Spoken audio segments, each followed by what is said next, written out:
Oke. Assalamualaikum warahmatullahi wabarakatuh. Jumpa lagi di podcast Kali Logi. Di podcast kali ini kita kedatangan seorang tamu. Beliau ini adalah seorang tenaga pengajar di sebuah sekolahan negeri di Kota Pekalongan. Monggo Bu, bisa perkenalkan diri kepada para netizen semua. Baik, terima kasih Mas Antoni waktunya. Assalamualaikum warahmatullahi wabarakatuh. Saya Bu Sulistianti. Saya mengajar di SMP Negeri 6 Pekalongan dan alhamdulillah saya diberi amanah mengajar mata pelajaran IPA. Mungkin itu perkenalan dari saya Mas Antoni. Oke. Untuk lebih akrabnya bisa saya panggil Bu Sulis gitu saja ya. Oke. Siap. Di podcast kali ini kita akan bincang-bincang santai sambil mengulas masalah lingkungan, sosial, dan segala permasalahan yang ada di Kota Pekalongan ini, Bu. Kalau boleh saya tanyakan, bagaimana kondisi masalah sampah dan pencemaran di Kota Pekalongan menurut versi jenengan sebagai warga Pekalongan dan sebagai tenaga pengajar atau guru? Monggo. Baik. Mungkin saya lebih menyampaikan secara pribadi bahwa kondisi sampah di Pekalongan jujur dengan kondisi yang sebenarnya, dengan melihat setiap pagi kebetulan di depan sekolah kami, ketika kemudian saya melihat beberapa truk-truk sampah pada pagi hari mengangkut sampah yang sampai menggunung di truknya sendiri, maka otomatis kita bisa melihat bahwa kondisi sampah di Kota Pekalongan itu sangat memprihatinkan dan membuat miris. Oke. Kita kan dari komunitas lingkungan, yaitu komunitas peduli Kali Logi. Apa yang Ibu ketahui tentang komunitas peduli Kali Logi? Yang saya kenal, komunitas peduli Kali Logi itu adalah sebuah komunitas yang dikenal dengan kata KPKL, ya, di mana sebuah komunitas yang bersifat independen, komunitas yang peduli terhadap terutama pencemaran lingkungan yang khususnya adalah sungai-sungai di Pekalongan. Oke. Untuk permasalahan sampah sendiri kan di Pekalongan sangat kompleks sekali, dan kita ketahui bahwa Pekalongan itu terancam dengan istilahnya Pekalongan darurat sampah, gitu loh. Yang ingin saya tanyakan, apakah ada langkah-langkah yang sudah dilakukan di lingkungan sekolah tempat Bu Sulis mengajar, Bu? Gitu.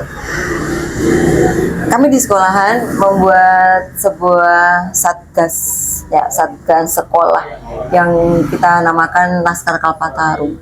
Di mana Laskar Kalpataru, sebuah satgas di mana membantu bagaimana menjaga lingkungan, pencemaran terutama sampah-sampah yang berada di lingkungan sekolah itu sendiri.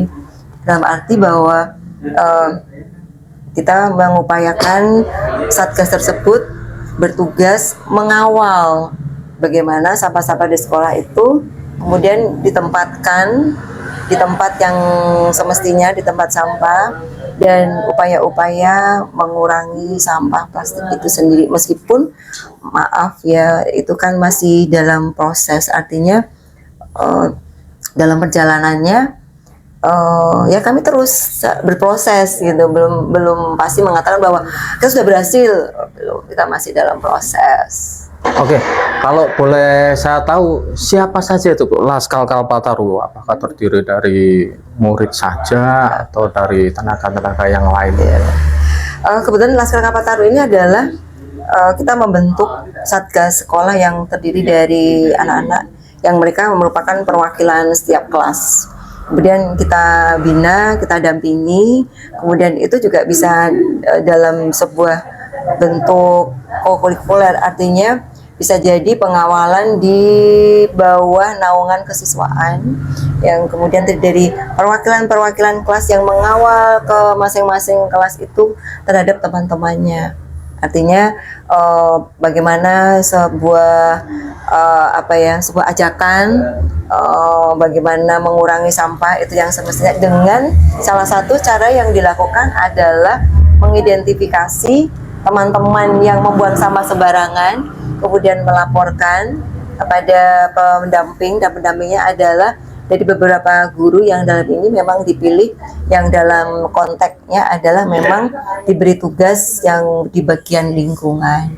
Nanti kemudian sekolah memberikan semacam kita ada kesepakatan seandainya anak-anak itu melakukan sebuah bukan pelanggaran ya, artinya mereka melakukan sesuatu yang tidak seharusnya, maka nanti ada peringatan, kemudian nanti ada sanksi apa yang digunakan, dan sanksi itu adalah sebagai bentuk upaya mengedukasi dan supaya menjadi lebih baik. Oke. Jadi Satgas Kalpataru itu Bu yang namanya. Ya, dan semoga Laskar Kalpataru. Ya. Jadi semoga program Laskar Kalpataru ini bisa ditiru dan dikembangkan di sekolah-sekolah lain, Bu. Karena program ini sangat menarik dan melibatkan seluruh warga yang ada di sekolahan, termasuk dari kepala sekolah hingga ke murid-murid atau siswa. Pertanyaan berikutnya, Bu. Boleh. Menurut Bu Suli sendiri, bagaimana tingkat kesadaran warga sekolahan?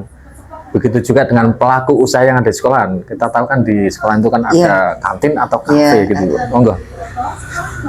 Tadi kita sampaikan bahwa masih dalam proses ya, kan anak-anak tetap yang namanya membuang sampah pasti masih ada.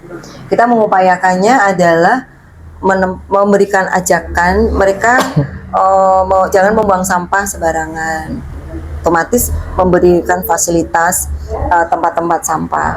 Bahkan kita juga melakukan sebuah proyek namanya P5, itu di sana nanti ada ajakan bagaimana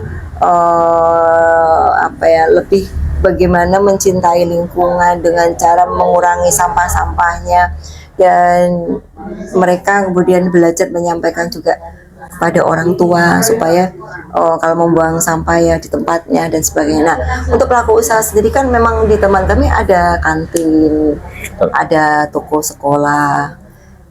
Ya tadi disampaikan kembali bahwa kita mengajak bahwa ketika anak-anak itu beli jajanan makanan di tempat-tempat tadi, kita memberikan fasilitas ada tempat sampah di situ.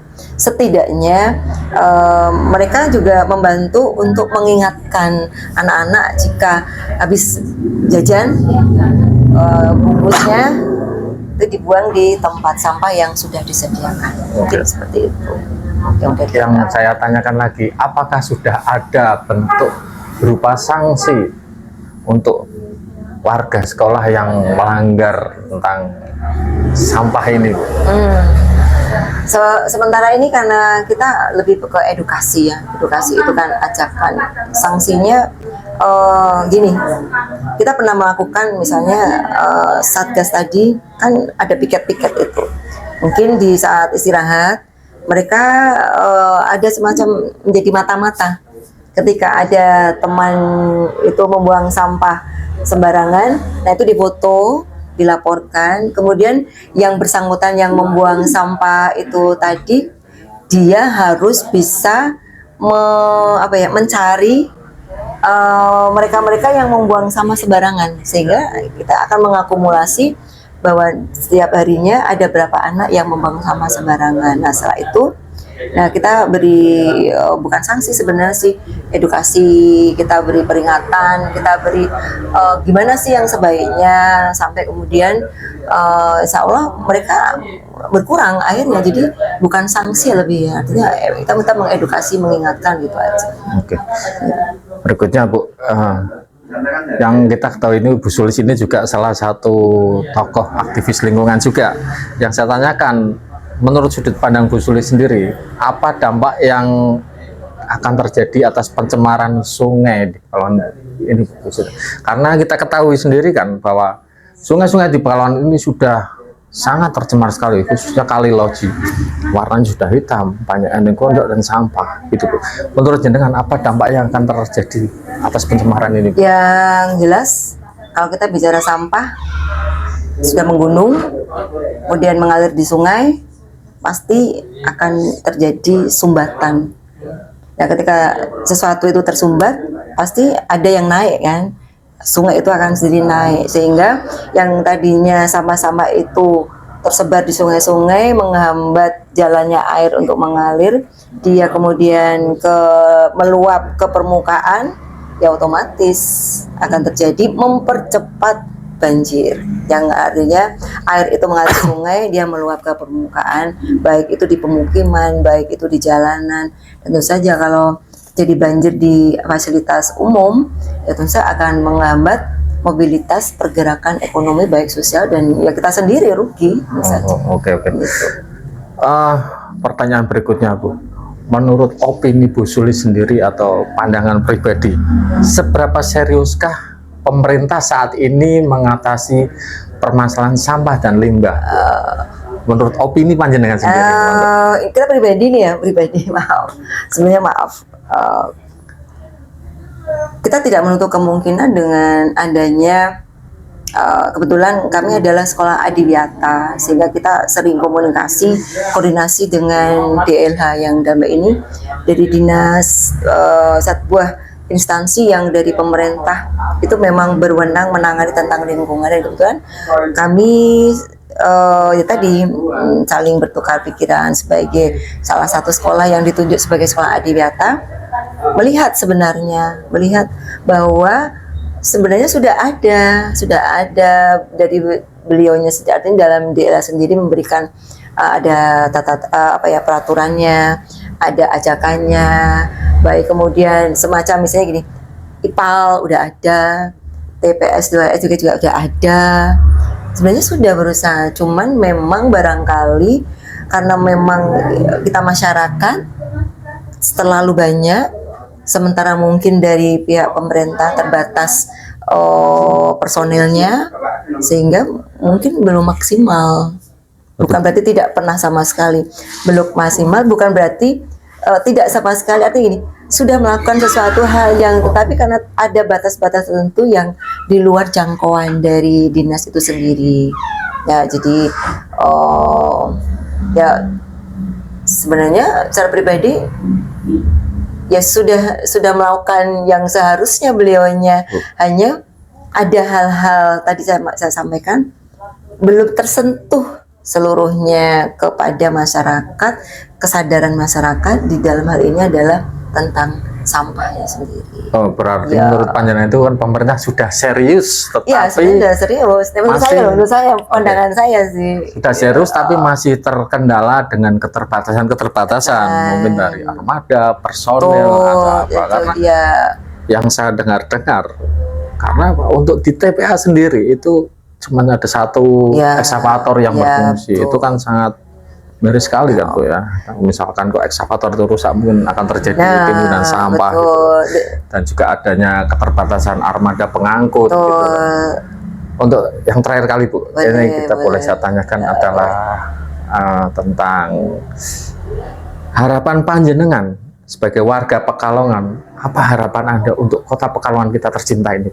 Monggo bisa disampaikan ke kawan-kawan semua. Kalau harapan tentu saja mari bersama kita bisa menjadikan Pekalongan adalah kota, di samping sebagai kota yang terkenal dunia kreatif ya, kota kreatif kreatif dunia, adalah Pekalongan merupakan kota bersih. Itu dulu aja, bersih. Kalau bersih kan berarti kalau bersih lingkungannya, otomatis bersih hatinya, bersih mungkin bisa nanti dalam perilakunya juga bersih. Insya Allah nanti ya akan menjadi pelan-pelan menyeluruh, tidak hanya menjadi kreatif ya tadi, menjadi kota yang bisa dipandang dunia, menjadi inspirasi bahwa ya, Pekalongan adalah kota yang membanggakan warganya. Semoga harapan Bu Sulis ini dan harapan kawan-kawan kita semua, khususnya warga Pekalongan itu menjadi kenyataan. Adakah pesan-pesan yang Bu Sulis ingin sampaikan kepada netizen, pemirsa podcast Kaliloji Bu, tentang permasalahan lingkungan itu? Baik. Tentu saja, mari bersama kita bareng-bareng ya, bersama untuk peduli. Namanya peduli itu luas, jadi peduli terhadap lingkungan sekitar kita, peduli terhadap hal-hal yang bersifat sosial di lingkungan kita. Dengan seperti itu kita bisa menjaga lingkungan, terutama kita akan bicara lebih ke sampah ya. Sampah. Iya, dan menjaga lingkungan itu dengan cara mengurangi itu dulu. Kita nggak bisa mengatasi, tidak bisa langsung jangan menggunakan sampah plastik bla bla, nggak akan bisa. Tapi mengurangi sampah plastik terutama dan benda-benda yang lainnya yang terutama yang susah diurai, apalagi tidak bisa diurai, yang dimulai tentu saja dari diri sendiri. Oke, Bu Sulis, terima kasih waktunya. Sama-sama Mas Antoni. Semoga bisa jumpa lagi dan bincang-bincang lagi di podcast yang berikutnya. Matur suwun Bu Sulis, salam lestari. Terima kasih. Wassalamualaikum warahmatullahi wabarakatuh. Waalaikumsalam warahmatullahi wabarakatuh.